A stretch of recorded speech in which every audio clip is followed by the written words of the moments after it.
सदनशीन भारत जागृति व रुकन कानून साज काउंसिल बीआरएस कविता ने director general of police Ravi Gupta से अपील की है कि वो भारत जागृति दीक्षा प्रोग्राम के लिए इजाजत दें। कविता ने कहा कि जियो 3 के बायस सरकारी मुलाजिमतों में तकर्रुरात के दौरान खवातीन के साथ नाइंसाफी हो रही है। खवातीन को तहफ़्फ़ुज़ात की फराहमी के खुसूस में 8 मार्च को धरना मुनज़्ज़म किया जा रहा है। पुलिस की जानिब से ताहाल इस सिलसिले में इजाजत नहीं दी गई है। कविता ने डीजीपी रवि गुप्ता से फोन पर बात की। उन्होंने कहा कि खवातीन तहफ़्फ़ुज़ात पर अमलावरी बेहद ज़रूरी है और ये एक हसास मसला है। उन्होंने कहा कि जियो 3 के बायस खवातीन को मुलाजिमतों के हुसूल में नुकसान हो रहा है।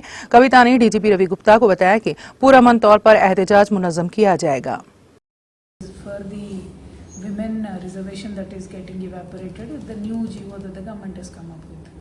वेरी रेगुलर पॉलिटिकल मीटिंग है। आप परमिशन आज दिए तो क्या होता, कल पूरा रेडी कर ले सकते।